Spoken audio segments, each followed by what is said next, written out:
Siempre en mi concepto, y puedo estar equivocado, espero que no, pero cuando comienzo a hablar con gente que se quiere dedicar a la política o tiene cierto interés en política, lo primero que, mal pensado, llega a mi mente es por algún interés económico o porque en el caso de Argentina simplemente están locos. Estoy con Cristian Mas y Franco Alberti de Fuerza Libertaria. ¿Cuál es la mejor definición? No sé si empezamos por Cristian, que tengo el placer de conocerte hoy. A Franco ya me ha sufrido anteriormente. Muchas gracias por el espacio, primero y principal. Gracias a vos. El segundo punto, lo de que estamos locos puede ser, eso lo dejamos a criterio de cada uno. Okay. Inicialmente somos gente nueva, sí, toda la que estamos en el Partido Libertario somos gente nueva en la política. Hay algunas excepciones, hay gente que se nos va sumando, que ya estuvo en otros proyectos y quizás está bastante defraudado. Entonces, en el proyecto que nosotros tenemos de crear una fuerza política que represente las ideas libertarias, la verdad que hemos tenido bastante éxito en lo que es sumar mucha gente nueva, muchos jóvenes que se nos suman a través de distintos fuentes de ingreso, como le decimos nosotros, que una de las más fuertes hoy en día es la participación de tanta gente de la ideología liberal en los medios, ¿no? O sea, Milei, Expert, Giacomini, Echevarne, mucha gente nos contacta gracias a eso, así que la verdad que estamos eternamente agradecidos y bueno, estamos en este arduo camino de crear una fuerza política que sea distinta. Sin duda, y es un proyecto de largo alcance seguramente, porque bueno, todo comienzo es dificultoso. Franco, por ejemplo, nosotros habíamos hablado anteriormente de similitudes, en algún otro reportaje, similitudes con este movimiento al Partido Republicano Norteamericano o a partidos libertarios o liberales en Estados Unidos. ¿Cuáles serían el acercamiento y la diferencia? Es decir, con el Partido Republicano comentábamos en broma que los libertarios son republicanos que fuman marihuana. Sí. Franco, ¿vos me podés decir alguna de las diferencias que encontrarías? Sí, bueno, preferimos llamarlo de libertarios por el tema de los liberals que están allá en Estados Unidos, que son más asociados a la socialdemocracia quizás, por eso creo que un nombre mejor que nos define son los libertarios, ¿bien? Y lo cierto es que no somos ni de derecha ni de izquierda, porque tomamos las libertades tanto económicas como las políticas de la izquierda y como dije, las económicas de la derecha, y nosotros creemos que hay una sola libertad, y que no es una libertad económica o una libertad política, sino que es una sola libertad y que de ahí se desprende la libertad económica y la libertad de política. No hacemos una división como quizás lo hace la socialdemocracia, en el sentido de que tiene cierta libertad política en el sentido de que permite quizás los casamientos entre personas del mismo género, pero quizás cuando vos querés importar algo de otro país te dice que eso no se puede, entonces en algún punto es como que separan las libertades, y quizás es lo mismo en los partidos que son más conservadores, en el sentido de que ceden cierta libertad económica, pero quizás en lo político son más, bien dicho, conservadores, ¿no? Y por eso es como que separan las libertades, y nosotros no creemos que pueda haber tal separación, sino que la libertad es una sola y que de ahí desprenden todas sus variantes, ¿no? Claro. Entonces, Cristian, en el movimiento entiendo de que hay una especie de variedad de criterios y hay ciertos temas espinosos que tal vez tu opinión con la de Franco difieran, y vamos a ver si esto es cierto o no. Por ejemplo, el tema de la muerte asistida, que entre los países sudamericanos se me ocurre que Colombia debe ser el único ejemplo. ¿Cuál es tu pensamiento al respecto? A ver, en el tema de la muerte asistida yo creo que hay dos ramas principales en las cuales siempre trato el concepto. Primero, desde lo conceptual. En la parte conceptual, yo siento que es una libertad política de cada uno, tanto decidir cómo vivir como cómo terminar su vida también. Sin embargo, y esto me lleva a la otra rama, que es la parte más técnica y más operativa de cómo funciona, en países como Argentina, en el cual todo está tan manoseado y la corrupción excede a tantos distintos ámbitos, yo siento que si se presentara un proyecto de ley o se sancionara de alguna forma este método, hay que ser muy cuidadoso en cuanto a que siempre termina representando la decisión individual de cada uno y no intereses ajenos. ¿A qué voy con esto? Todo el tema de los órganos, todo el tema de las molestias que ciertos familiares sienten con cuidar a una persona enferma, los casos más sensibles como en los casos en los que el individuo no está en posición de decidir, sea por un coma o sea por cosas distintas. Entonces yo siento que si bien a nivel conceptual entiendo que cada persona tiene el derecho a elegir su muerte, sí tiene que estar muy bien tratado y tiene que haber un debate técnico y fundamentado en cuanto a cómo implementarlo. Correcto. Yo siento que en Argentina... Sí, adelante, perdón. Que yo siento que en Argentina todos los temas que son sensibles de este tema, y esto también me lleva a todo lo que pasó con el debate del aborto, no tenemos la madurez en el Congreso necesaria para tratar estos temas como se deberían tratar. Claro, ¿crees que el tema del aborto fue muy manoseado? Es decir, hasta gente que defendía el aborto utilizaba mentiras, o sí, gente que defendía la vida también utilizó ciertos manejos que rayaban la mentira. Yo creo que por ambas partes manosearon mucho el debate. El oportunismo en la política argentina es cada vez más grande, y esto se puede perdonar si es en una charla entre amigos, es en un bar, es un debate familiar, pero en el Congreso no. Entonces yo siento que el mayor problema de la política está ahí, que el Congreso no representa gente capacitada para tener un debate respetuoso en un ámbito donde dos partes piensan totalmente distinto, pero ninguna argumenta desde fundamentos técnicos, desde datos coherentes. Se revelaban datos por todos lados que eran totalmente inverosímiles. Entonces yo siento que ahí está el problema. Claro. Franco, en este debate que propone Cristian, ¿estarías al lado de él o estarías en la vereda opuesta?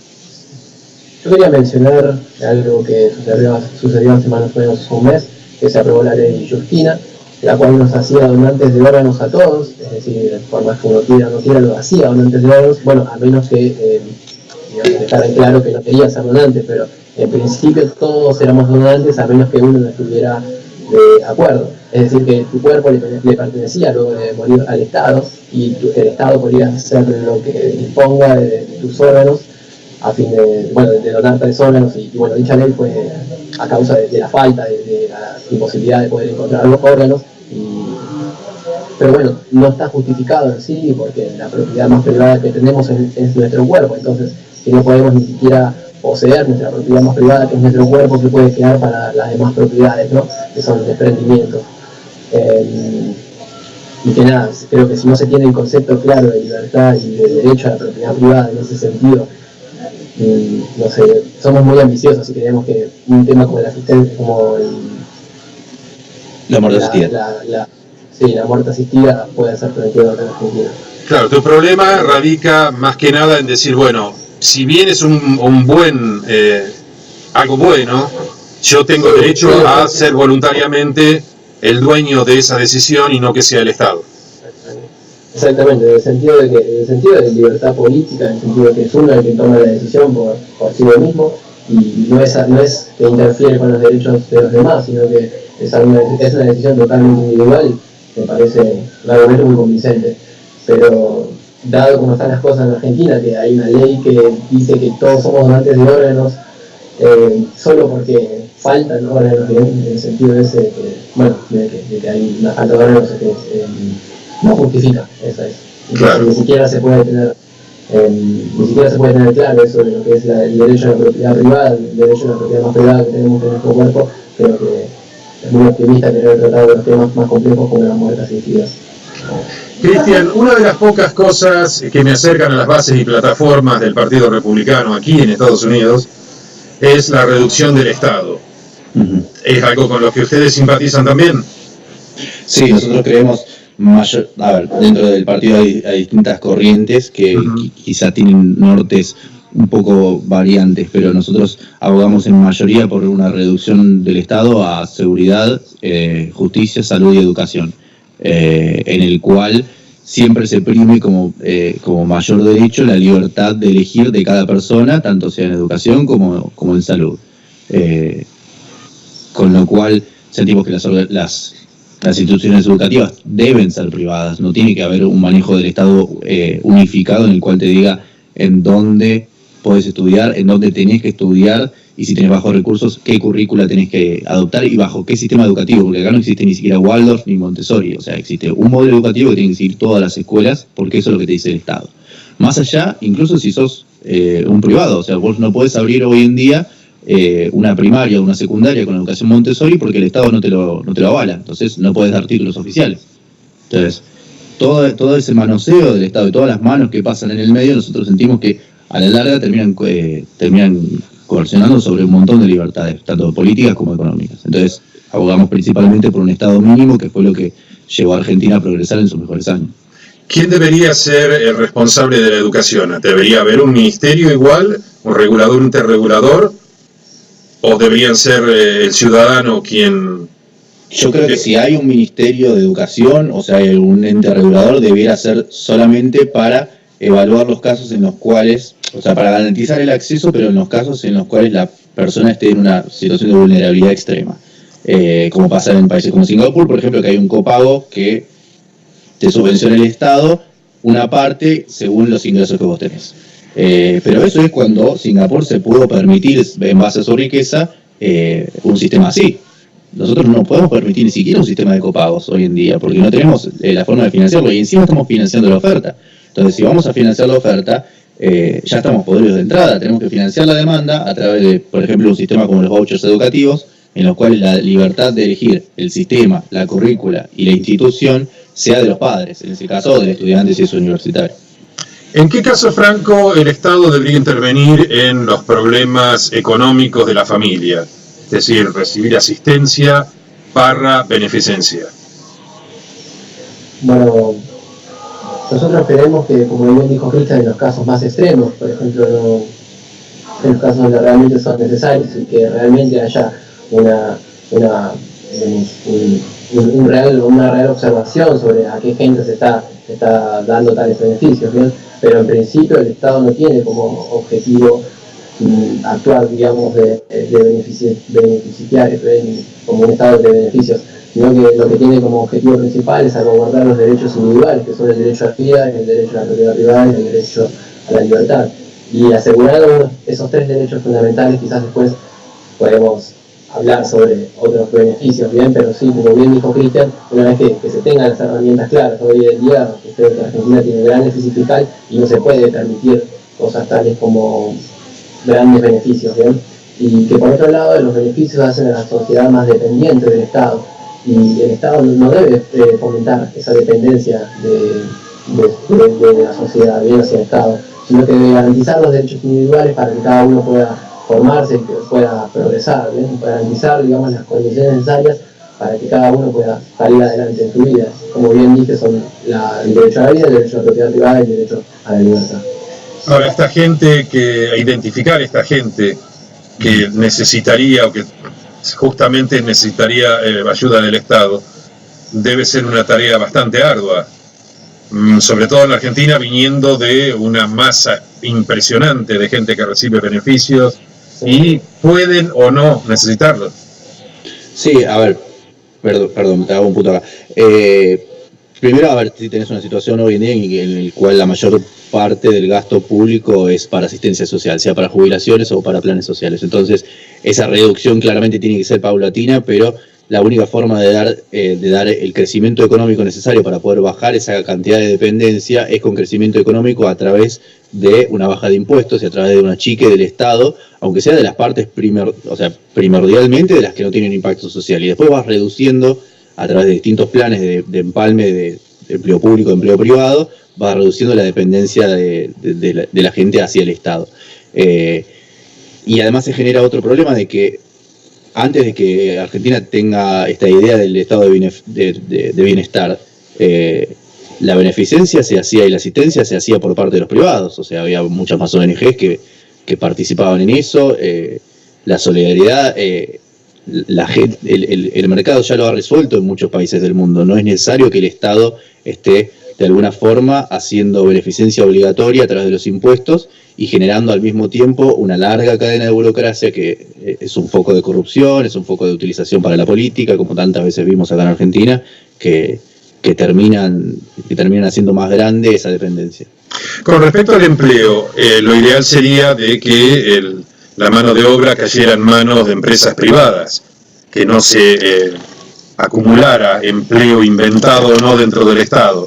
Ahora, ¿hay suficientes empresas privadas que puedan absorber a esta gente que está bajo la influencia de la beneficencia, porque también ese es otro doble sentido. El que recibe va a seguir votando a la gente que le da. En el caso de que no haya suficiente empresas para absorber la desocupación, se necesitarían capitales extranjeros, inversión extranjera. ¿Vendría al argentino una empresa extranjera? Por eso es muy importante bajar la gran carga impositiva que tenemos. Con esta gran carga impositiva es muy difícil para un extranjero venir e invertir acá, sabiendo que quizás los beneficios que podría tener podrían ser mucho mayores en otros lados. Y como dijo, hay una gran relación entre el Estado de benefactor y la gran presión impositiva, bien, porque todos los beneficios que brinda el Estado tienen que ser pagados por alguien, bien. Entonces, bueno, quizás hay un mito que todavía quizás alguna persona sigue creyendo que todas las cosas que da el Estado, la educación y la salud son gratis, bien, pero lo cierto es que todos los pagamos a base de nuestros impuestos, y quizás lo único que puede lograr eso es grabar, digamos, lo que son las inversiones extranjeras, y eso dificulta la inversión privada y por lo tanto la generación de nuevas empresas y nuevos negocios, ¿bien? Entonces sí, si se quiere fomentar lo que es la inversión extranjera, se deben bajar las cargas impositivas, bajar las regulaciones. Hace poco había salido un estudio en el que dejaba en evidencia que tenemos más de 100 impuestos. También, bueno, Nacho Barney presentó una calculadora de impuestos en la cual te decía cuántos días vos trabajabas para el Estado, y bueno, a mí me había salido que era 5 meses, así que 5 meses trabajando para el Estado a base de impuestos, y es algo gigante.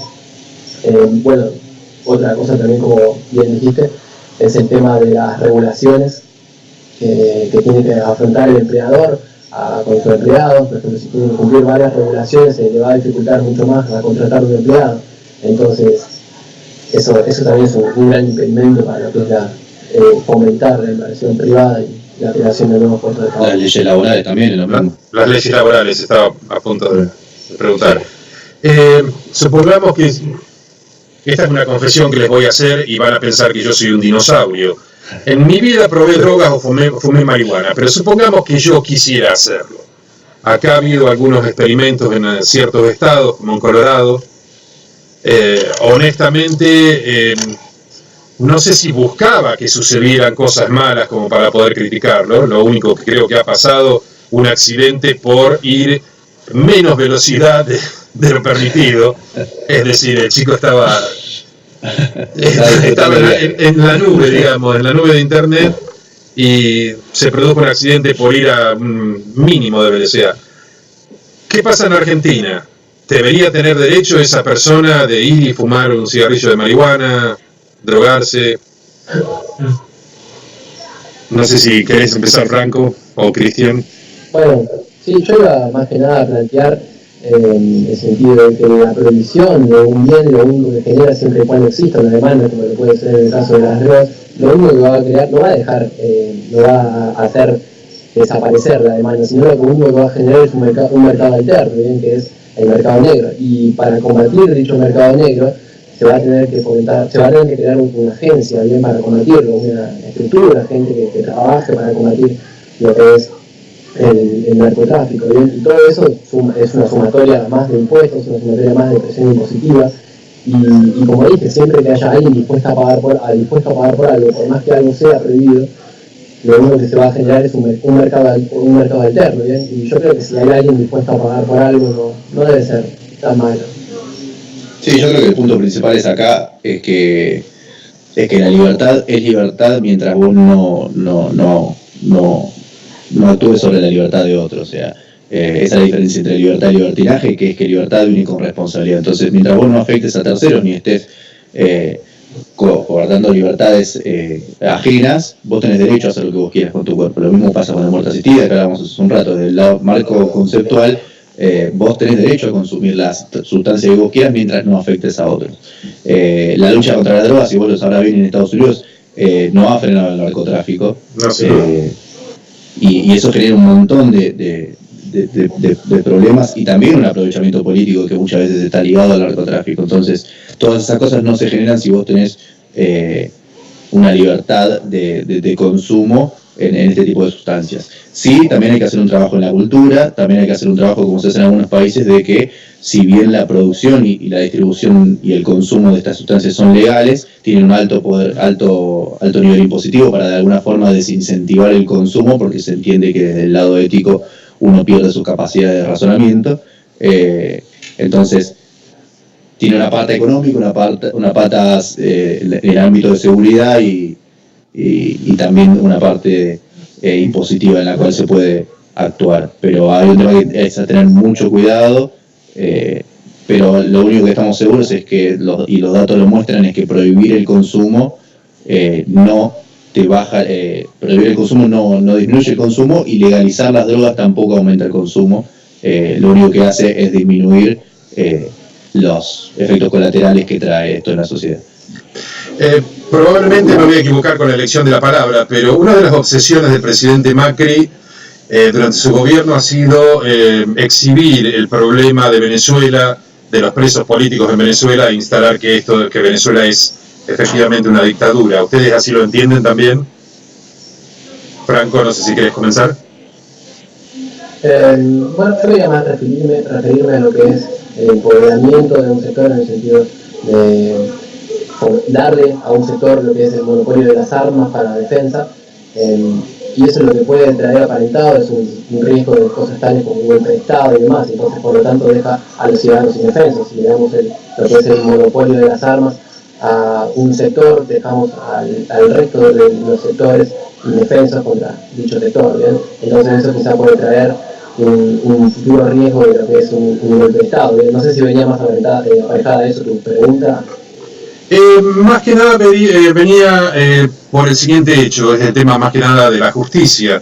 Es decir, Macri señala la dictadura en Venezuela y los presos políticos, y en la Argentina, nos guste o no, está Milagro Sala de un lado, no quiero decir bando, pero de un lado, presa, y se me ocurre que nos guste o no, no es legal, porque debería estar presa después de un juicio, después de una sentencia, y militares que han actuado o no contra el terrorismo en los 70 también están presos sin juicio o con juicios medios extraños. Es de nosotros, muy de nosotros, los argentinos, señalar la paja en el ojo ajeno. Yo creo que sí, yo creo que en ese caso sí tenés razón. Sí es cierto que Venezuela tiene un panorama bastante distinto, en el cual muere mucha gente y en el cual ha quedado en evidencia que el gobierno está atacando las libertades de su pueblo hace muchos años. Ya es otro tema hablar si desde Argentina se debería tomar alguna acción o no. Yo siento que hay ciertos casos en los cuales el acompañamiento internacional ayuda a salir de una crisis. Hay muchos intereses económicos, es muy complicado el tema, pero sí siento esto que decís vos, de que miramos la paja en el ojo ajeno, y acá solo nos conviene hablar del preso político que hay en Argentina si es el del bando que me conviene a mí. Claro. Acá se usan las prisiones preventivas, a ver, y yo no lo estoy diciendo por estar alineado políticamente a Cristina para nada. Yo creo que el gobierno anterior fue el más corrupto de la historia argentina, y siento que esa investigación se tiene que dar a cabo y que tienen que ir presos los que hayan cometido enriquecimiento ilícito o algún tipo de delito. Sin embargo, acá se usa la prisión preventiva de una forma política. El dólar sube a 31 y cae alguien preso, siempre es así. El dólar sube 5%, el mismo día cae alguien preso o sale alguna nueva nota. Entonces hay un aprovechamiento por ambas partes. Les propongo un pequeño popurrí de personas que deberíamos celebrar o no. Por ejemplo, en el caso de Adam Smith.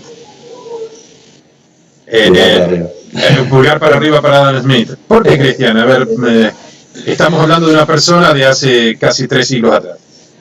Y yo creo que fue el primero, acá lo dice mucho, fue el primero que la vio, en el sentido de toda su teoría de la mano invisible, de cómo la única forma de solucionar de forma efectiva y de forma libre los conflictos que puede presentar una sociedad están ligados necesariamente a las interacciones voluntarias, inmedibles e inconmensurables de toda la gente al mismo tiempo. Entonces, la sociedad sola va llevando esas soluciones mientras tenga la libertad de decidir que los intercambios que hagan entre ellos sean voluntarios o no. Entonces él hablaba de la mano invisible que mueve el mercado en base a lo que quiere la gente que la integra. Entonces yo creo que en el contexto en el que Adam Smith presentó esa teoría, fue un revolucionario. Franco, estaba por poner también en estas celebridades la figura de Ayn Rand. Sin embargo, es una persona muy discutida en Estados Unidos. Esta es una persona que, por ejemplo, siempre se me ocurrió como feminista. Sin embargo, es una persona que dice: las mujeres han cedido terreno, no es que los hombres la han ganado. Ha habido mujeres que han salido y han surgido, han peleado, y tal vez por eso sus declaraciones siempre han caído antipáticas. ¿Es una referencia para Fuerza Libertaria? Bueno, dentro del grupo hay muchas personas que están a favor de las ideas de Ayn Rand o en contra. Personalmente me gusta mucho Ayn Rand. Ella defendía mucho de lo que es creó un sistema filosófico que le llamaba el objetivismo, que ponía al hombre en el centro, es decir, al razonamiento del hombre en el centro, y le daba la importancia de la razón en la vida humana, cómo la razón dependía de las decisiones del humano, ¿bien? Y que básicamente estamos tomando constantes decisiones en las que ella decía que son constantes decisiones entre existir o no existir, entre existir o morir, ¿bien? Lo primero que hay que entender para entender Ayn Rand es que partimos de una base en que la realidad es objetiva, en el sentido de que la realidad no es subjetiva, no es algo abstracto, sino que es algo objetivo del que yo puedo tener conocimiento, ¿bien? El humano entra en contacto con la realidad a través de la conciencia, es decir, a través de los 5 sentidos, ¿bien? Entonces yo sé que existo porque yo percibo la realidad. La conciencia es eso, es percibir la realidad. Luego que yo percibí la realidad, tengo conocimiento objetivo, ¿bien? Y no es un conocimiento, como yo dije, abstracto, ¿bien? Sino que la realidad más bien puede ser conocida y que es independiente de la conciencia, en el sentido de que por más que vos no quieras ver la realidad está ahí, ¿bien? Entonces, si vos realmente querés vivir como ser humano, tenés que aceptar la realidad y luego tomar tus decisiones razonablemente, ¿bien? Hay que hacer una distinción entre lo que son los seres humanos y los seres no racionales, que son los animales, ¿bien? Luego de haber tenido la percepción de la realidad, el ser humano tiene que afrontar una decisión que va a ser tomada a través de la razón, y el animal no tiene eso. El animal tiene los que son los instintos, ¿bien? Es como que ya el aprendizaje le viene dado, una decisión de forma automática. El animal no puede elegir no morir, no puede elegir suicidarse, autodestruirse, ¿bien?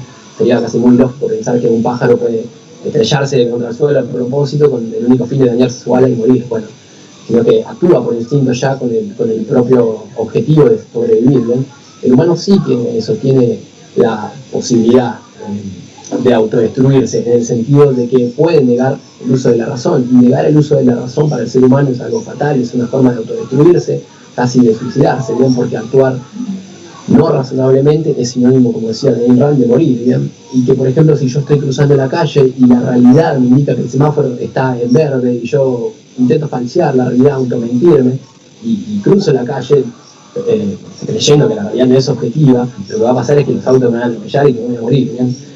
Quizás no una muerte en vida literal, sino más bien una muerte quizás en el sentido de soledad, de tristeza, de enojo. Pero básicamente son esas las cosas a las que lleva el no uso de la razón. Y Ayn Rand le daba una gran importancia al razonamiento del hombre, porque ella decía que el ser humano es un ser racional, bien, y es esas las cosas de las que nos distinguen de los demás. Sí, podría mencionar 100 ejemplos que contradicen esa teoría, ¿verdad? De seres humanos que no utilizamos el raciocinio, pero ese es otro tema. Sobre todo en la Argentina. Sí, exactamente. Sobre eso quería hablar. La gente que está impartiendo, que habla y que dice que no, que la realidad no es objetiva y que sobreestima o desvaloriza el poder de la razón humana, debería estar en una isla con una lanza, ¿bien? Y ver ahí cuánto tiempo pueden vivir sin el uso de la razón humana, ¿bien? Deberías tenerlos alejados, como decía Ayn Rand, en las clases de filosofía, de economía, de política, porque esas personas están enseñando a nuestros jóvenes cómo vivir, ¿bien? Y bueno, en Argentina quizás hasta lo tenemos siendo políticos, ¿bien? Entonces, sí, no, sin duda es realmente complicado. Finalmente me gustaría traer a bordo a uno de los tal vez profetas locales, Juan Bautista Alberdi. ¿Por qué Juan Bautista Alberdi importa?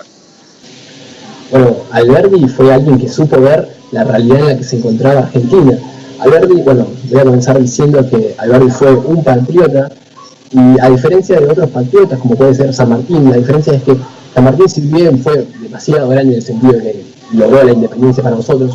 Luego de haber logrado la independencia, San Martín seguía con ese objetivo de creer que deberíamos ser autosuficientes en el sentido de alejarnos del exterior, ¿bien? Y Alberdi supo ver el contexto en el que se encontraba Argentina, y luego de haber logrado la independencia, Alberdi entendió que ya esa no era una prioridad, y que cosas tales que en el pasado se consideraban como accesorio, como pueden ser las políticas económicas, en el momento de Alberdi, a mediados del siglo XIX, eran realmente importantes, como la política económica, la libertad de navegación, la libertad de locomoción y demás, que realmente son las cosas que hacen un país. Entonces, luego de ser independizados, luego de lograr nuestra independencia, surgieron lo que son los nuevos patriotas. Yo considero a Alberdi como un nuevo patriota, bien, porque supo ver el contexto en el que se encontraba Argentina y supo ver que Argentina realmente necesitaba un cambio político, económico, bien. Entonces de ahí viene lo que Alberdi decía, que fomentar la inmigración extranjera, en el sentido de que, bueno, los europeos estaban mucho más avanzados que nosotros, y que por lo tanto para lograr el avance se debería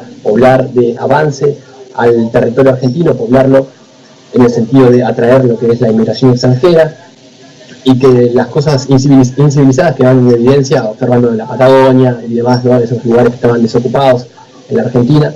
Alberdi decía que gobernar es poblar, ¿bien? Y que gobernar puede tener un sentido positivo, en el sentido de que poblar puede ser traer mejoras, traer educación, moralizar, ¿bien? Pero también gobernar puede ser algo negativo si no se da una población que sea civilizada, ¿bien? Entonces Alberdi decía que si se da una población que no es civilizada, también puede ser gobernar algo negativo. Entonces gobernar también puede ser corromper en ese caso. Entonces Alberdi supo ver el contexto en el que estaba Argentina y supo digamos, atraer lo que es la inmigración extranjera, ¿no?, que luego nos llevó a ser uno de los países con el PIB per cápita más alto del mundo. Entonces, en ese sentido, Alberdi era un visionario, un estadista, y realmente merece mucho más reconocimiento del que se tiene. Las cosas que yo aprendí de Alberdi no las aprendí en el colegio, sino leyéndolas y luego por mi propio interés. Entonces, ya, muy bueno que se revalorice la figura de Alberdi.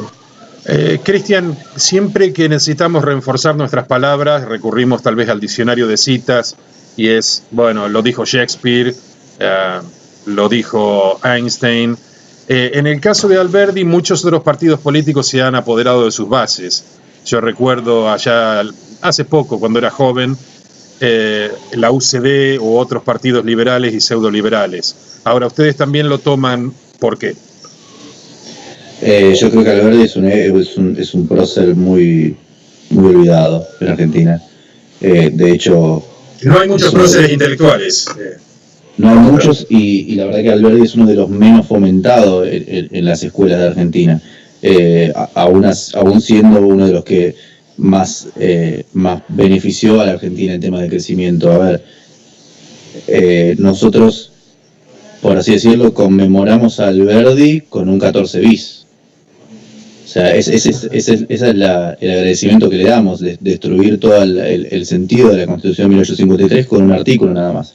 Entonces, y con eso nos llevamos puesto la movilidad social, con eso nos llevamos puesto también la libertad de un empleador de poder negociar el salario con su empleado sin que haya un Estado en el medio. Con eso nos llevamos puesto los ferrocarriles, y así fue que fuimos perdiendo la independencia como individuos y empezando a depender de un Estado cada vez más grande, que no tiene 5 ministerios, sino que tiene 21.